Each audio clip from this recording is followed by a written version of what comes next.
Hey everybody, it's Meteorologist Brad Panovich here, and it's hard to imagine it's been 30 years since Hurricane Hugo hit our area. So tonight during halftime of the game, I thought I'd do a little Facebook Live kind of talking about some of the things that happened back then, why we'll likely never see a storm like Hugo again. We could always see storms worse than Hugo or less than Hugo, but some of the lessons learned, some of the reasons why storms don't really surprise us anymore like they did 30 years ago. So we'll talk about that, and I'll show you some videos that we did looking back at the storm for our hurricane special. And really, Larry Sprinkle, who was here at the time working in our studio, which used to be off Hood Road, it was heavily damaged by the storm.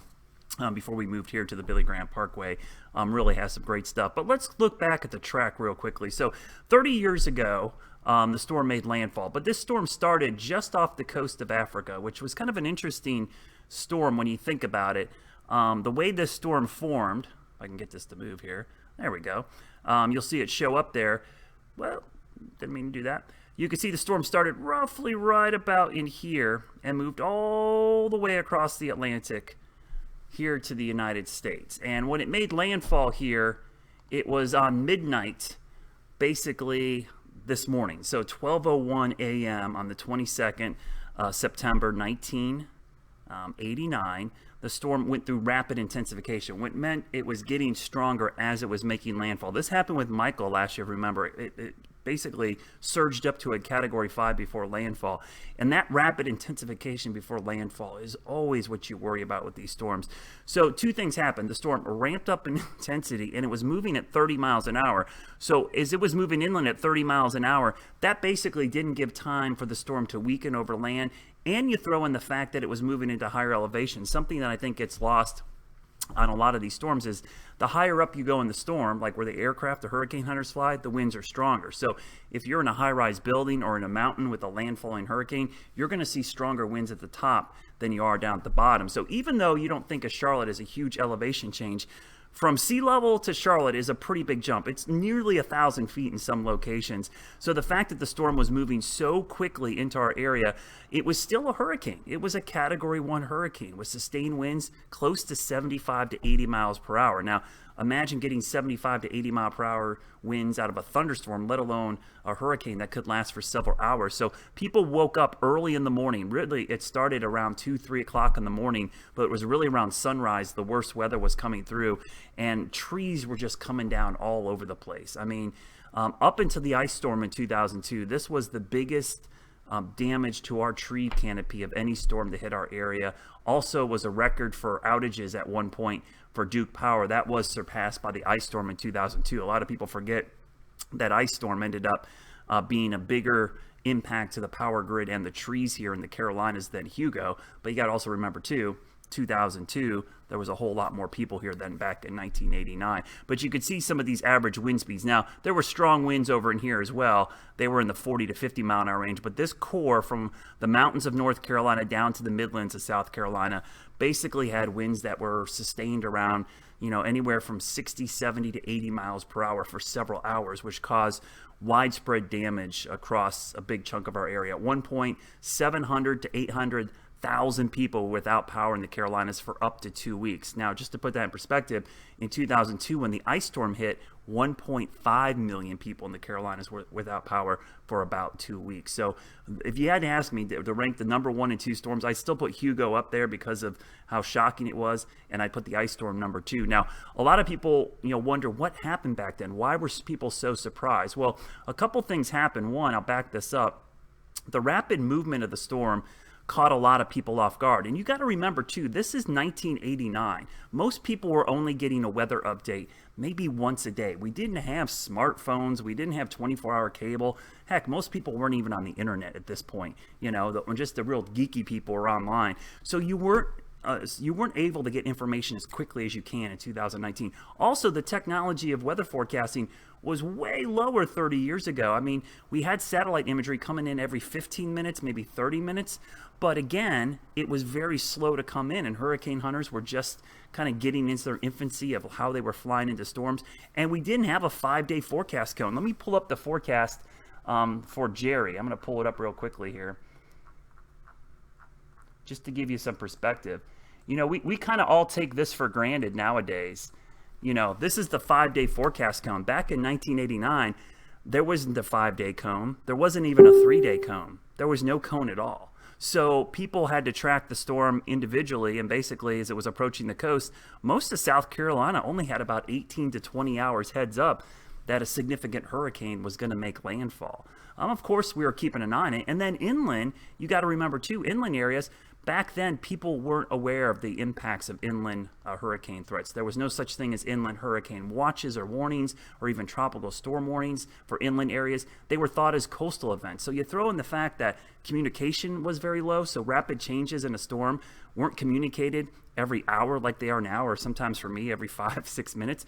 It took you 24 hours. You may have read the paper one morning and it looked like the storm was going one direction. You wait another 24 hours, there was basically a whole bunch of changes, and you just got that information about the time the storm hit. So for many reasons, I don't think you'll see a storm like this ever happen again, because we talk about storms 12, 14, 15 days out. I mean, you think about Florence last year. I was talking about Florence for 12 days before it made landfall in the Carolinas. So storms just don't sneak up on us anymore.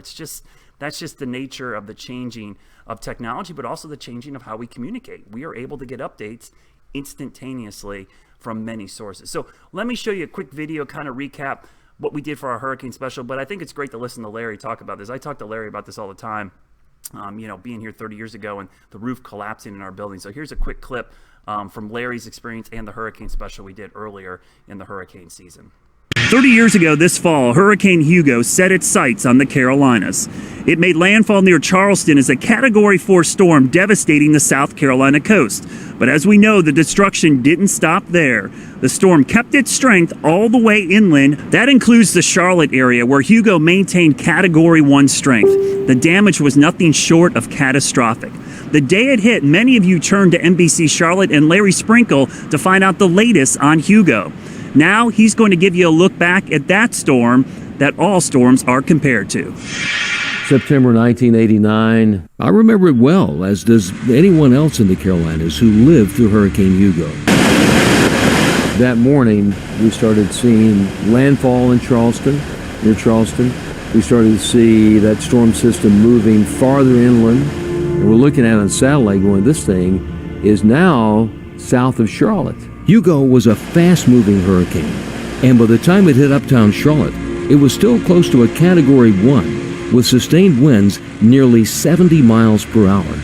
To this day, Hugo ranks in the top 3 worst hurricanes to hit the United States, according to the Hurricane Severity Index. Boats were tossed, buildings destroyed, and the power was out for days, if not weeks. So I'm on the air talking about what's happening, and at some point I could hear over to the left-hand side of me some noises. All of a sudden there's this boom to my left. I looked over and I could see, out of the corner of my eye, I could see that the ceiling had caved in. Gust up to about 100 miles an hour, Shaw Air Force Base. I've been distracted because, as a lot of people are experiencing, part of our ceiling just collapsed in here. This is a very serious system that is going through Charlotte. And then I went, Rick Jackson, our news anchor, said, Rick, back to you. And so Rick says, Larry said the ceiling's caved in. Larry, let me ask you, Larry? And at that point, I was on my hands and knees as fast as I could crawl out of that studio. And he's going, Larry, we'll get back to Larry in just a few minutes. This huge transmission line that was connected to our tower, about 1,000-pound cable, snapped off, hit the roof, and pushed that into the ceiling of the studio, and it caved in right there in front of me. I really thought I was going to be the first weatherman to die in the act.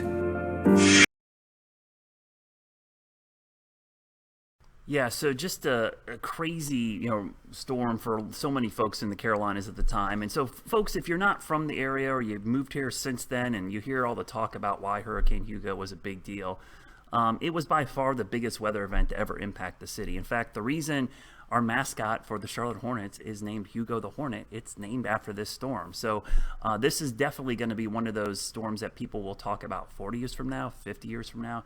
I think even 100 years from now, people will talk about this storm. And we were a big lesson to a lot of people across the country. Now, inland hurricane threats are much more known and serious to people inland. People just don't treat hurricanes like a coastal event anymore because of what happened with Hugo. People have learned that inland threats are just as high as coastal effects. The winds and the inland flood threat from flash flooding and rainfall is just as big as what we see on the coast with the surge in the wind. So I know that's why everyone asks me every time we get a storm, is every storm going to take a track similar to Hugo? And I always say, all storms are different. The reason we retired the name is because we don't want people to ever get confused that future storms will bring similar impacts. Because for some folks, I always tell people the next storm could take the exact same track, but for a lot of folks, it'll be better than Hugo or worse than Hugo. It's never going to be the exact same.